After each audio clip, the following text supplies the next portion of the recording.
The Ten Commandments are among the most famous passages in the Bible. But here's an interesting fact. The Bible never calls them 10 commandments. They are always called 10 words. They are understood to be 10 divine utterances given by Yahweh to Israel. What is interesting is that these 10 words were originally spoken by Yahweh to the people before they were ever engraved on tablets of stone. In Exodus 19, we find Moses on top of Mount Sinai meeting with Yahweh.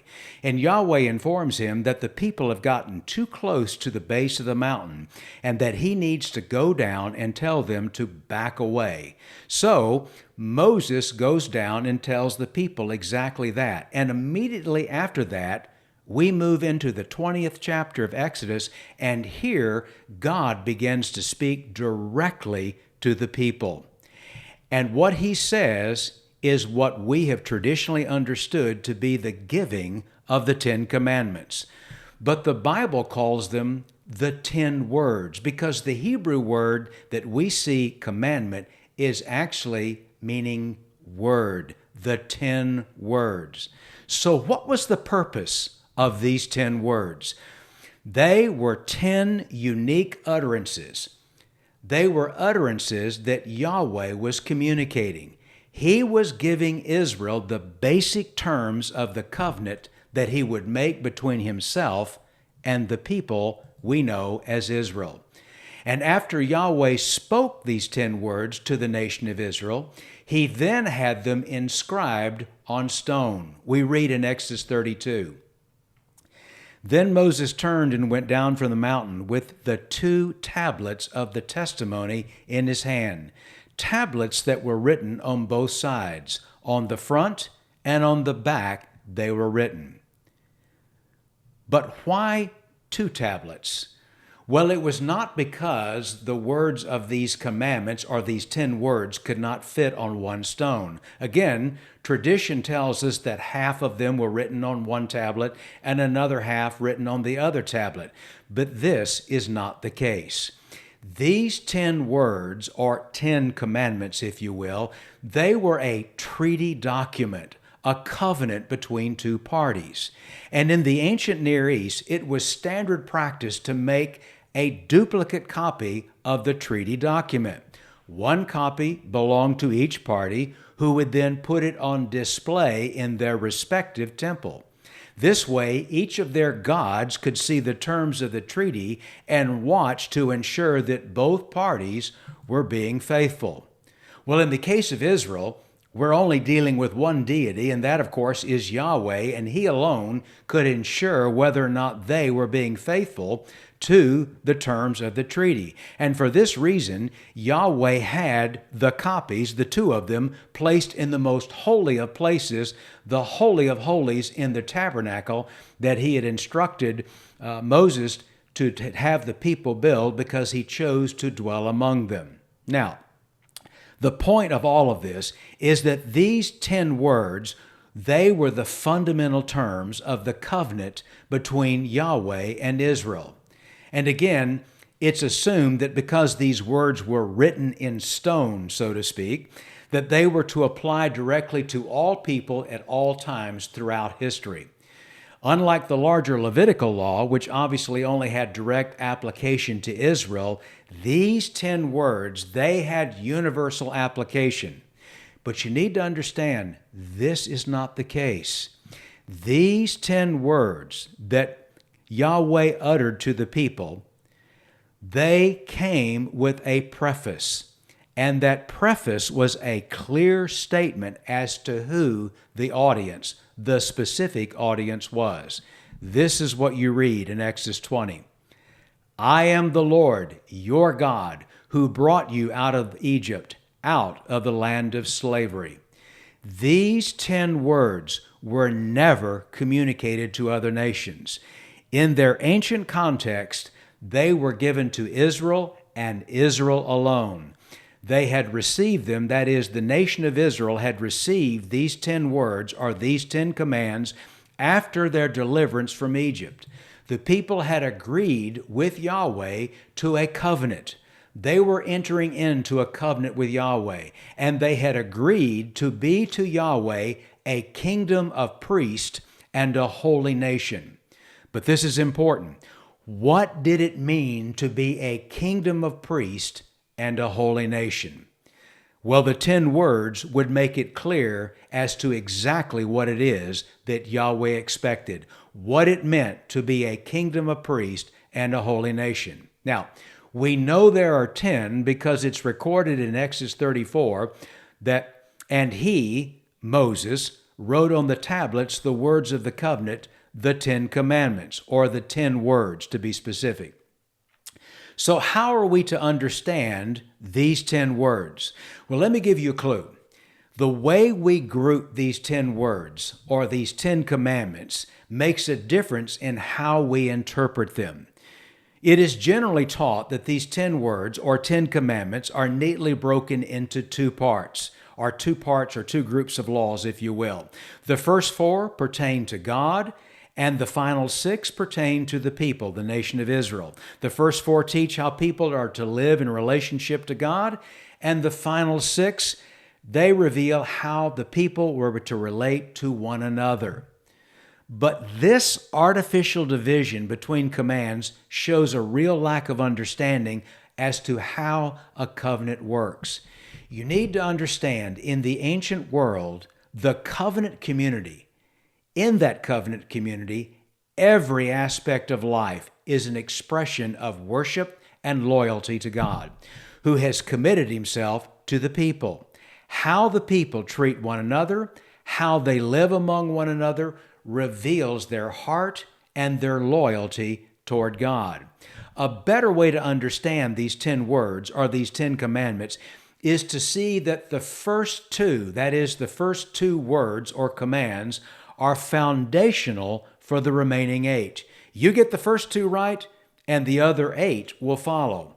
But what are the first 2 words that Yahweh gave to the people? Well, tradition has taught that the first of these is, you must have no other gods. And then the second is, you must not make an image that you bow down to. But I want to suggest a different way of understanding what the first of these 2 words are. I see that first part, you must have no other gods, and the second part, you must not make an image that you bow down to. I see them as 2 sides of the same coin.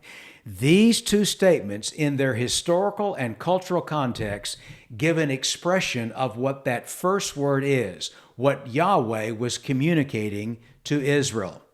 In the ancient world, and this is important to understand, in the ancient world, it was not possible to worship a deity without an image of that deity. And in the ancient world, it would have been nonsensical to possess an image of a deity that you had no intention of worshiping. The deity, together with its image, they went hand in hand, or hand in glove, if you will.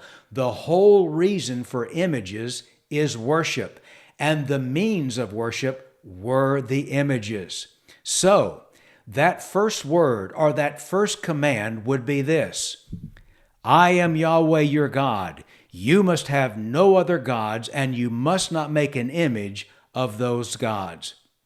In other words, worship no one but Yahweh. He alone is deserving of worship. No other option is legitimate.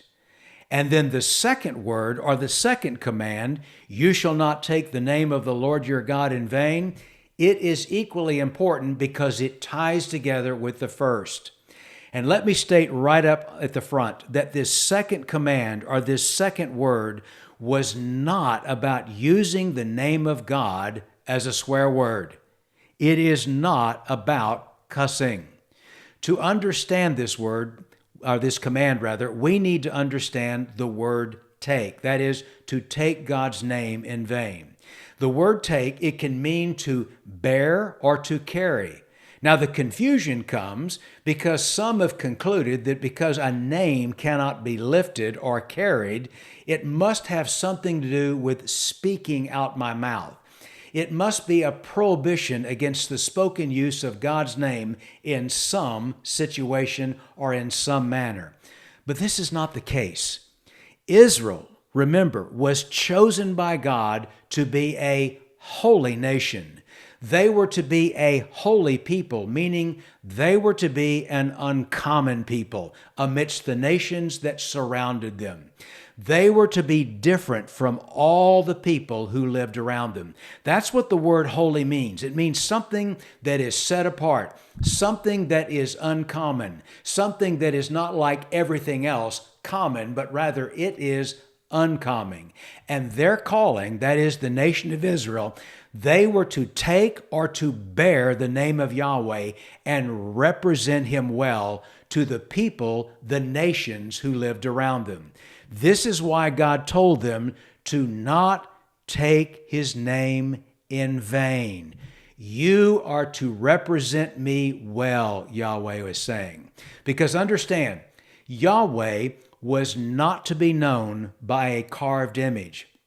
He was to be known by the people to whom He had revealed His name.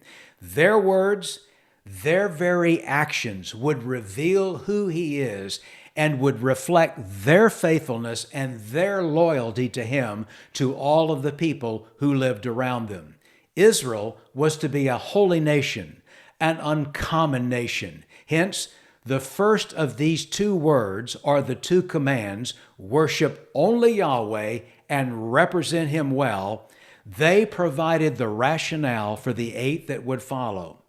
Those remaining 8 words, or 8 commandments, if you will, reveal what covenant faithfulness, that is, worship only Yahweh and represent Him well, what it looks like in every conceivable area of life, be it work, family, in conflict, or marriage, property, reputation, the whole of life. These remaining 8 would reveal to the nations that lived around Israel how Yahweh's people related not only to Yahweh, but to each other, how they would be a holy nation, a uncommon nation, if you will. These people, they would remember the Sabbath. In other words, they would protect the entire household's right to rest, to ensure a rhythm of sustainable living. They would honor father and mother, protecting the parents' honor, ensuring that Yahweh's covenant would be passed from generation to generation. They would not murder. They would protect one another's right to life and to a fair trial in the case of a dispute. They would not commit adultery. Every marriage within this community would have the right to sexual intimacy based on mutual trust, free from competition outside the marriage. They would not steal. Every individual had the right to personal property, and that property was free from a neighbor's greed. They would not lie. Every individual had the right to expect that their word and the word of their neighbor would be sacred and it could be trusted. They would not covet their neighbor's house. In other words, they would be content with what they had and accepting of what those, their neighbors, had as well. And they would never covet their neighbor's wife nor any member of that household. These 10 words are traditionally known as the 10 Commandments. They were the basic terms of the covenant between Yahweh and Israel. The first 2, worship only Yahweh and represent Him well, gave the rationale for the living out of the remaining 8. Israel, as we've seen, was to be a holy or an uncommon nation, a kingdom of priests to the people who lived around them.